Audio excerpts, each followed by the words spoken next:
Welcome back to Inside Personal Growth. This is Greg Voice, the host of Inside Personal Growth.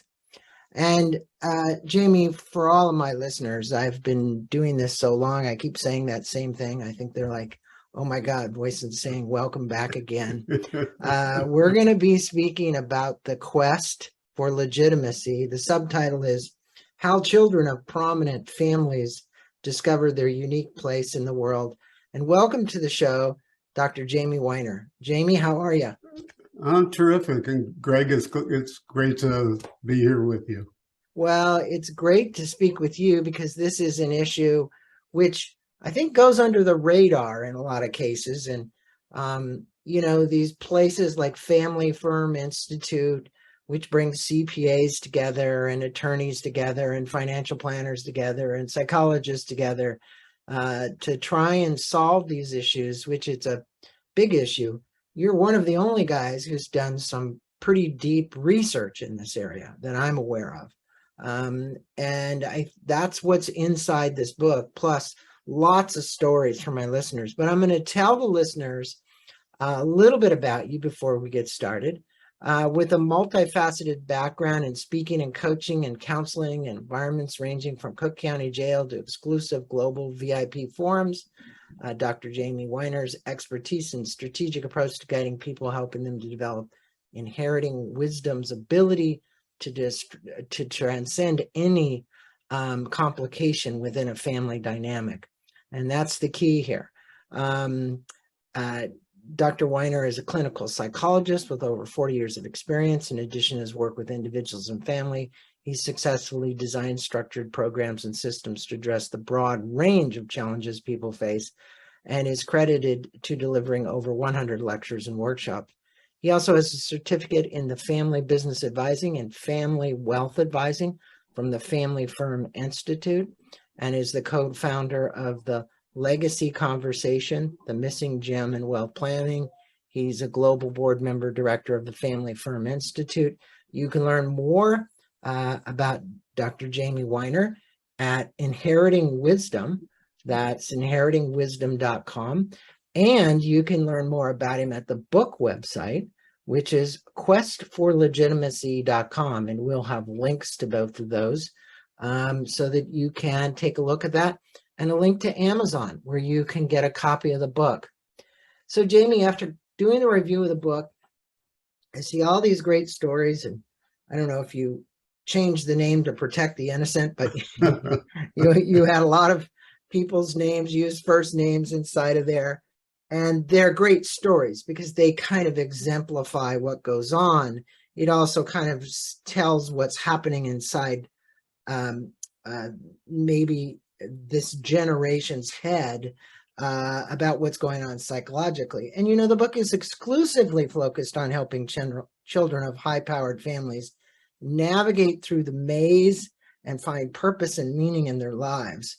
What, in your estimation, are some of the psychological factors associated with them having issues navigating to a place of happiness, self-worth, and fulfillment in their lives? So, Greg, just as a little bit of background, we interviewed 24 Rising Gen family members from around the globe. So Indonesia, Chicago, Costa Rica, we began to find patterns that were similar no matter what was going on culturally. That might have been very different. And the simplest thing that we found that was fairly universal was this feeling of struggling to measure up, given the prominence of the families that they were born into. And it was that struggle that led to a four-phase to a path that we discovered that was universal, that involved first going through some self-awareness, finding out who you are and who you're becoming, then a tug of war kind of navigating the outside world and the world you're born into, followed by a period of exploration where you're gaining from the outside world and have something to bring back to taking ownership of your life. Yeah, and all of those issues are covered in the book, and we're going to get to that because I'm going to ask you a question around those as well. And you mentioned that the rising gen need to be protected against suddenly feeling entitled. You state that this book asks, what is it like for you to grow up in the land of giants, meaning their parents and maybe grandparents and so on? Based on your research, what is it like for the children of families with considerable wealth growing up in that environment? And just, I mean, you profiled many of them, obviously, and many of the issues associated with that. But generally, what's it like for them? You talked about feeling a self-worth. You talk about not being enough. You all throughout the book, you're talking about many of these psychological factors, but I'm strictly kind of speaking about the psychological issues. Yeah. So self-confidence is a universal issue, but for people who grow up in wealthy and prominent families, first of all, they don't grow up with an awareness that, oh my God, my parents have a lot of money. What's going to happen with that money? But they do grow up with a sense of, at some point, first of all, realizing there's something different about them. So, for example, one person in the book grew up in a family where diamonds were the family trade. And dad came home with a bag of diamonds, and she learned to count by counting diamonds. And she went to school and all of a sudden realized not all kids grow up counting diamonds. Right. And and you know, it was an awareness, but it was also an awareness that there was something different about the way that she was brought up. And over time, everybody that we interviewed realized that their families had made larger successes, large accomplishments. There was some sense of prominence, some sense of a role in the community that was different than those around them. And a wish and somewhat of a struggle to figure out who they were separate from the world that they were born up into without divorcing themselves from the world that they were brought up into, and eventually trying to find a place in it. I see in a lot of these families, because I work with them as well, that the challenges that the children face, not like many other families, is that the parents are at odds and there's a divorce, and when families of that magnitude get divorced, frequently it's not a real divorce. It's a divorce, but if you know what I mean, because of the amount of wealth, maybe, and then another marriage happening on top of that, it kind of complicates it psychologically for the kids. Not that other kids don't, but there seems to be something different about when you come from extreme wealth and there's a divorce in the family. Could you talk about that? Because I know in some of your cases, I'm sure you ran into that. Yeah, one case immediately popped in my head because mom and dad were separated, had been separated for enough years that they might as well have been divorced. They operated in terms of business decisions and financial decisions as if they were a couple. Right. And if the conversation were about those kinds of decisions, you would have had a hard time discerning that in the background there was a divorce going on. So you can imagine for the rising gen in that family, there was the world of the business that kind of was the center of the universe, where mom and dad appeared to be one. And then there was the world of the family where dad had one life and mom had another life, and where they had a relationship to dad as dad and mom as mom. And in that particular family, mom was the translator to dad. Mm-hmm. So there's a whole thing that goes on in the communication pattern in those kinds of families that has both a financial implication, but much more for those growing up in that world for how do I sort this out? Well, confusion, I would say confusion, because my sense is if you have a very strong father figure, prominent, and we'll get into that, patriarchal kind of situation, and you have daughters, and daughters are connected to their daddies, and then there's a divorce like that, it's challenging. Now, it's not that other families don't have this, they do, but when there's this extreme wealth in a family, it's, as you just said, it's a more of a separation. They came back together and did business together, and they're giving kind of a conflicting message to the rising gen about that. Now, you tell a great story of growing up in your own family where your father was a prominent religious figure and a rabbi in your community. And you mentioned that you struggled to find your own sense of legitimacy. What was it like, and how did you ultimately find yourself in the shadow of such a prominent father figure and rabbi who was in your community just extremely well known and respected? And here you are, you have a relationship here, you maybe that's why you got in this business. Yeah, they say that about psychologists, is that we get into this business to fix our own problems. And I'm not sure that's the case or not the case. But, if you grow up with a father like I did, who's a central figure in a community, who's created a synagogue, who's created camps, who's done things, who worked with clergy from all kinds of disciplines, it's pretty hard to feel that anything you do is big enough. There are times I would sort of go out in the world and look for things that would sort of act like, would make me feel like I was big enough. Yeah. I grew up in the 60s and 70s. There were plenty of opportunities to find things to do that were just a little bit out there. And so for me, I struggled with the things I did that were a little out there and a pretty solid core that came from the values that ran through my family. Mm-hmm. And it really took me, getting my doctorate took me a long time. Took me a long time to sort out what do I want to do? Who do I want to be married with? How do I integrate this all so there's one Jamie as opposed to different kinds of Jamies depending on the situation that I'm in.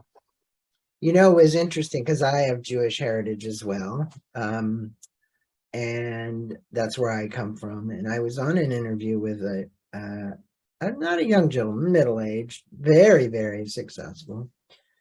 And he was speaking about a story, and it just kind of blew me away. His grandfather was part of what he called the Jewish mafia. Now, I knew nothing about this Jewish mafia, but evidently it was a pretty tough group of people. Okay.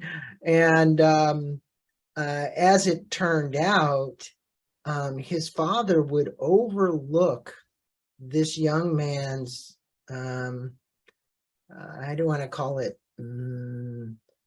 he actually, one of the people who was watching him, he had a knife and they were playing a knife fight, and the babysitter got his finger cut off as a result.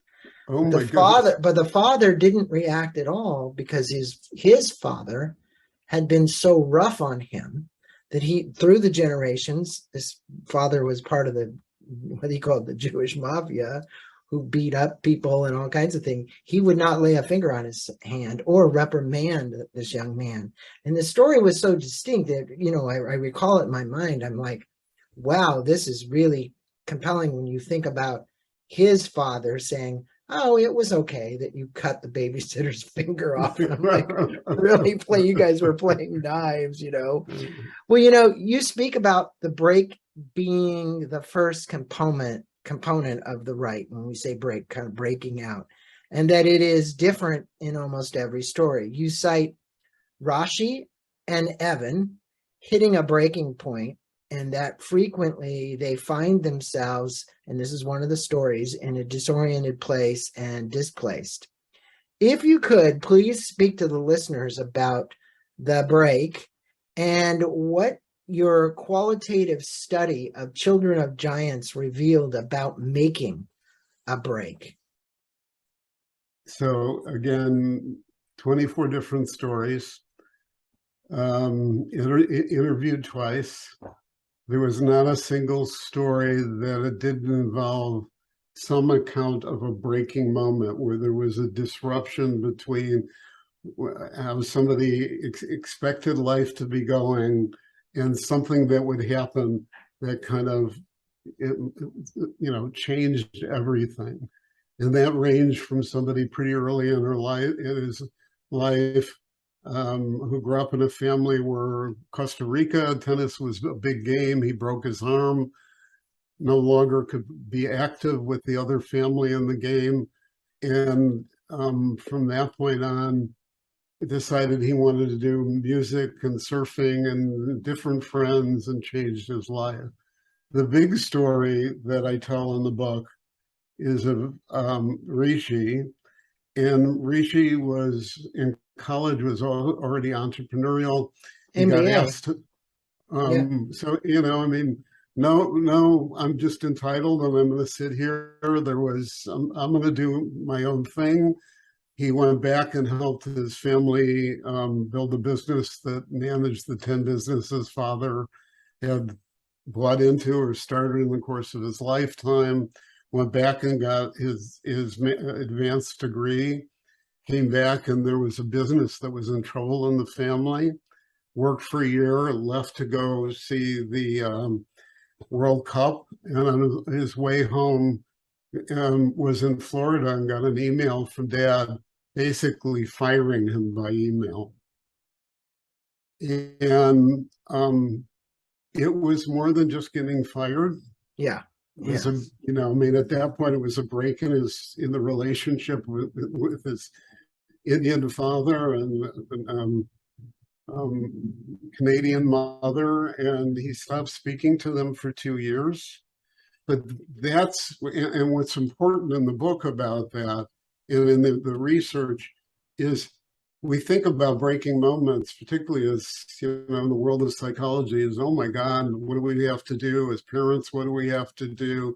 We've got to help. Oh, this is terrible that it happened.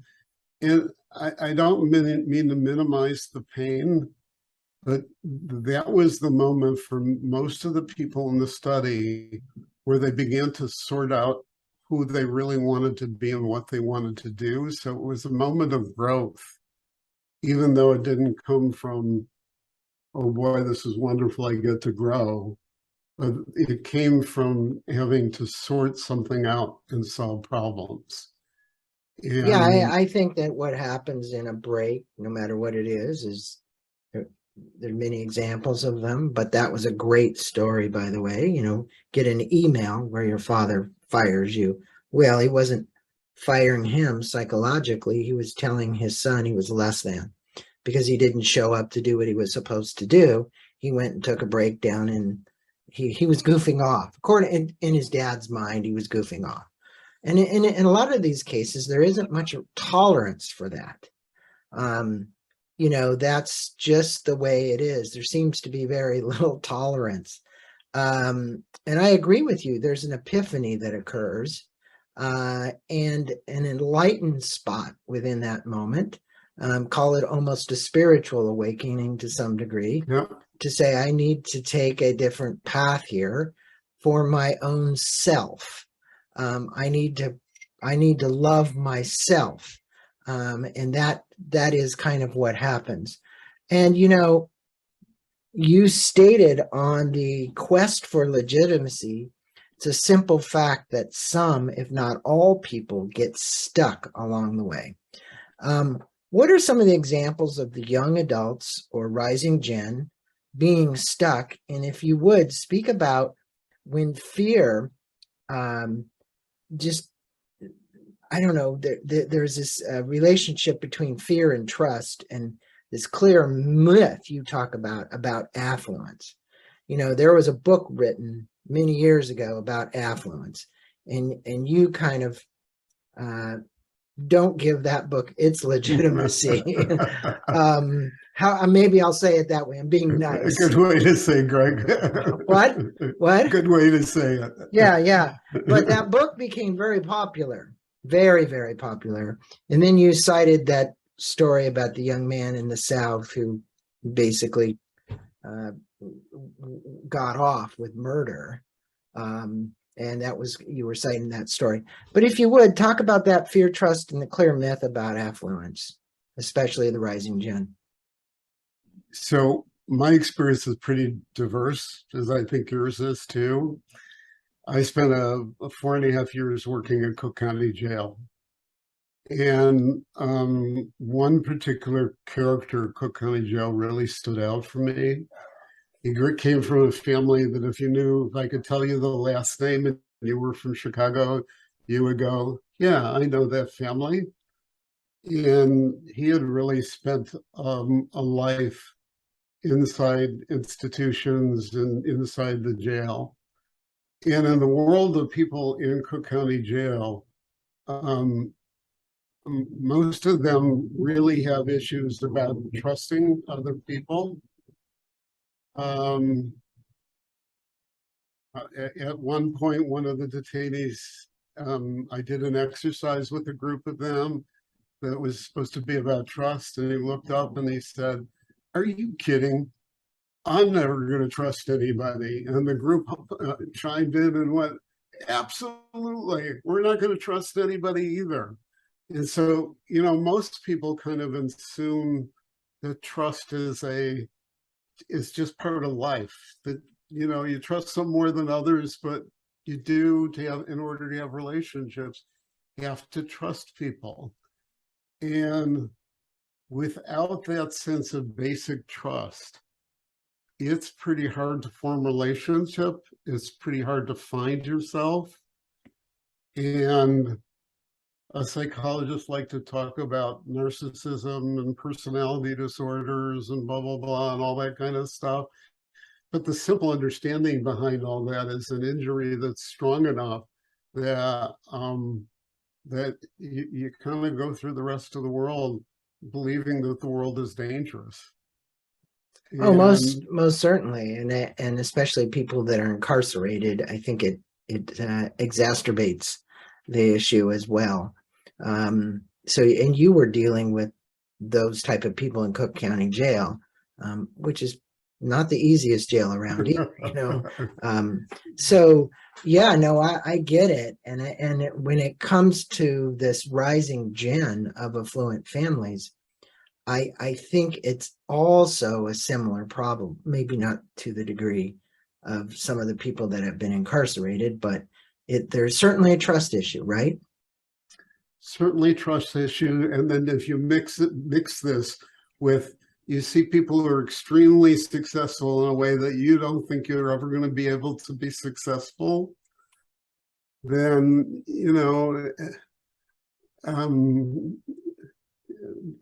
doing acts that are not the kindest acts to other people, behaving in ways that could get you into Cook County Jail, begins to make some sense. There's some logic to it. Not desirable, but there's certainly logic to it. Yeah. Well, I think that the path that people take from generation to generation here, when family wealth gets passed down, they say very seldom does a business succeed down to more than the third generation, right?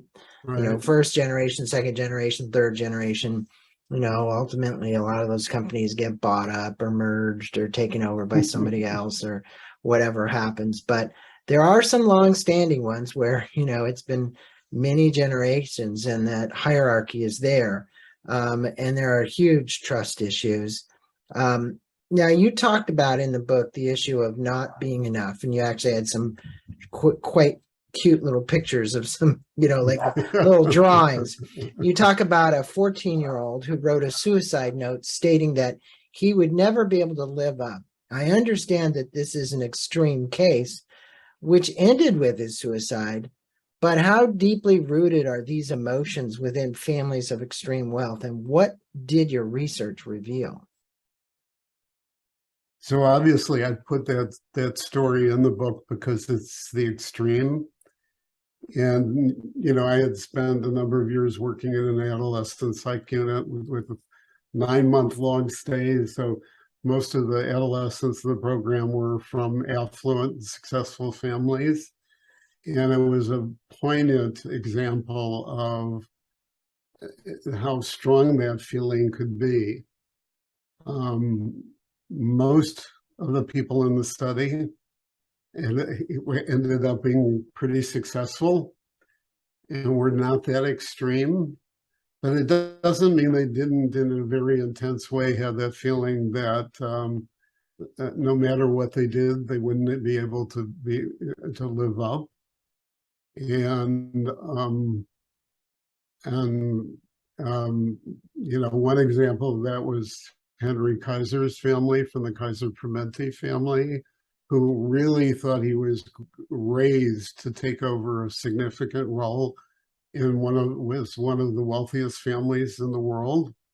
And a much longer story, but was about to get married and went to sit with his grandfather, and they could never even have a conversation about whether that role exists.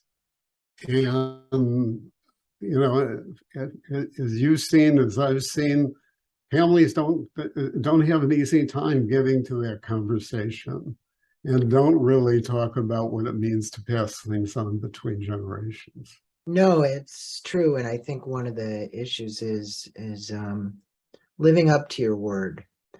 In these families, now it happens in all families again, so I'm not just going to target this, but if a father or a mother relates to a rising gen who is working in the business, we have a position for you, and if you prove yourself over a certain period of time, you're going to get this X piece. I'm citing a particular example. And then at the end of your stint, they go, no, right? We changed our mind. For whatever reasons, that breaks the trust. That also puts almost like shooting an arrow through their heart, because it's not just a boss saying to an employee, it's a father saying to a son or a daughter, you're not enough. I still don't believe you're enough to take this position in the company. And I've seen this happen, and I've seen the fallout of that. And that is one of the points that's a breaking point. It's a huge breaking point. And it happens a lot where they just leave. They say, I'm going to go do my own thing. I don't need you, right? And sometimes they're written out of the will or the trust or whatever it might be because of this dynamic that has shifted. And Jamie, one of the stories is about Anne, and you state that only when she left her father did Anne realize that she had been on a quest of her entire life, kind of on her entire life. Can you tell the listeners about the story of Anne and how this worked out for her and the relationship with her father? Because it was, what I'm talking about is a pretty good example, actually, what I just mentioned. It's a great example. Yeah. Anne grew up with a grandfather who was extremely successful. And father was kind of trying to live up to grandfather's success. When you grow up, you're not aware of what your parents are struggling with. You're only aware of the role they have. She had attempted very hard to kind of avoid having too much of a relationship with her grandfather. And at one point, really got recruited, literally by a recruiter, to work in Dad's business. And which was an unusual business. Dad had, in order to find himself, had gotten into racing cars. She did really well and turned the business around, but her dad and her could not communicate. And she was part of an organization that recommended that she present to her father a proposal that she would report a couple times a year, and but she should run the day-to-day. And instead of that working out, her father said to her, "Give me a job description so I can replace you." Well, what happened for her was, and maybe that was the best thing that ever happened to her, but at the moment, it also really made her realize that she had had difficulties in relationships with men for years, and that it was time to sort out not just who she wanted to be professionally, which was more like her grandfather, but about how she was going to be able to get into a relationship and feel a sense of wholeness. And when she did that, she began to figure out how to have a little bit of a different relationship with her father. Because I think we all want to end up with some relationship with our parents. Yeah, the journey she took was quite interesting, and the way it worked out, it finally came back to having some relationship again with her father. Now, you mentioned that your research revealed patterns, that you discovered 4 phases common to all of these quests, because the book is The Quest for Legitimacy.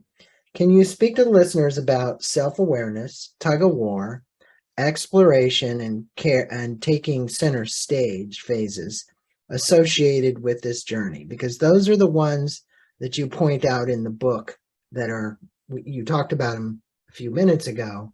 You don't need to go into depth, but just briefly touch on them and let's talk about them for a minute, because those are the 4 phases that you see. So the first one is self-awareness. And I would think your listeners, as well as anybody else, whether they came from a wealthy or prominent family or not, has some moment in their life where they find that there's something that distinguishes them and their family, that makes them feel different. One extreme we had was somebody who grew up in a theme park that had a zoo behind him. So it didn't take him a long time to realize there was something different about his family than the families around him. At some point, we begin to go out into the world and we're exposed a little bit to the outside world. But now we have what we learned in the world we were born up in, and we have what we're learning in the outside world, and we feel pulled in the 2 directions, the tug of war between the 2. At some point, all of us, a little bit more different by culture, go into a period where we kind of hold what we were born into inside us. Mm-hmm. And we spend most of our time gaining experience in the outside world. And Anne was actually a good example of that, because she had risen in a corporation. She had all kinds of experiences from the outside world that made her valuable back in the family. Mm-hmm. But she did that individually. And that over time is also the sorting period where we begin to, take off and take ownership of our lives. And I'm not just saying ownership of a business or not ownership of a business, but some sense that we're in command, that we have agency and we're controlling the decisions in our lives. Yeah, very, very good points you make. And in chapter 8 of your book, you speak about women on the quest, and that these stories are meant to challenge how we view gender roles in storied families. Again, this is around the patriarch, especially families steeped in patriarch. And many of these wealthy families are just that. And how do women get a seat at the table and become heard in families that are dominated with patriarch, as a patriarch?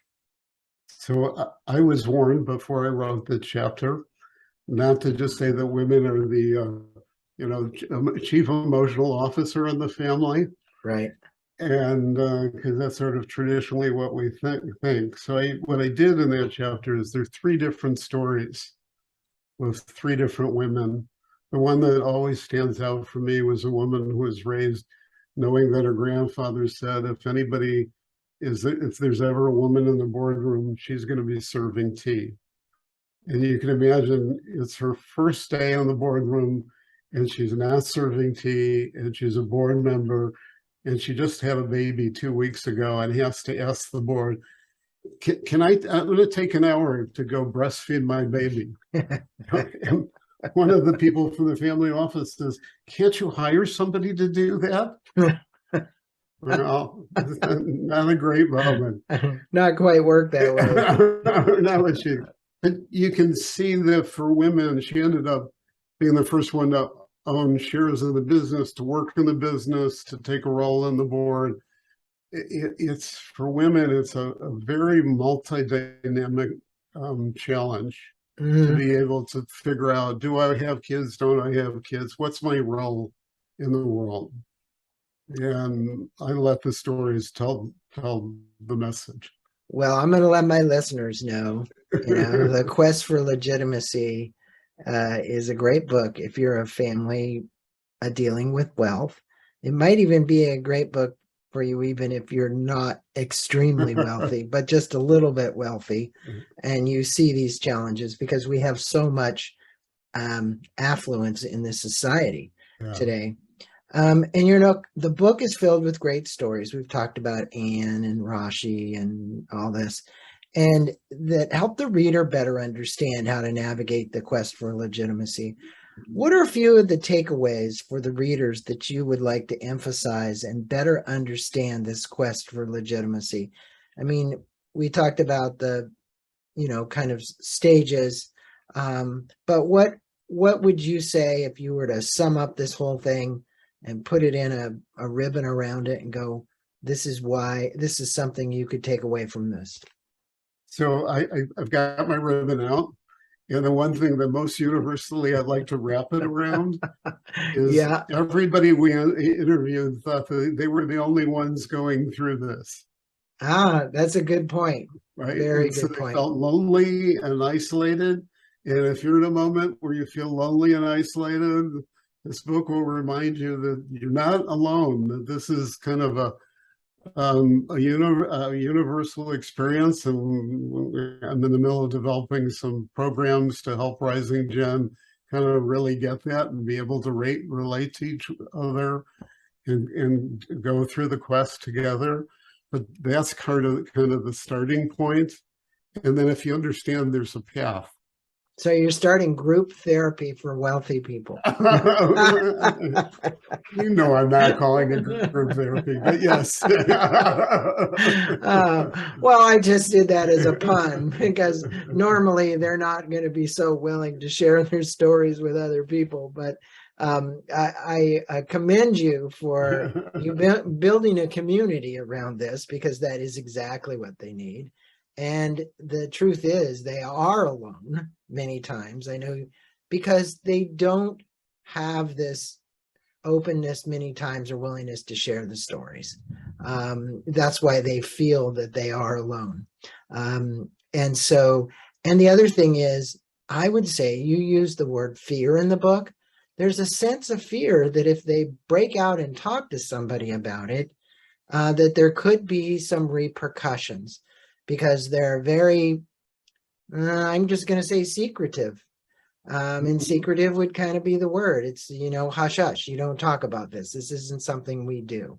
But for all of these who are listening now, who are dealing with an issue, Dr. Jamie Weiner is your resource. You can find him at inheritingwisdom.com or thequestforlegitimacy.com. That's the book site. We're going to put a link to both of those, and we'll put a link to the book on Amazon as well. Jamie, it's been an honor having you on, and a pleasure speaking about something that's very complicated, has to be navigated carefully. And people sometimes wonder, why should I get a navigator psychologist like yourself? And the reason you should is because it's going to keep peace in the family and save a lot of people the pain and suffering that they could go through if they're willing to speak with somebody like yourself and navigate through that. So thank you for all the work that you do. Thanks for being on Inside Personal Growth and sharing the message and the wisdom from your quest for legitimacy. Thanks, Greg. It's been a delight. You take care.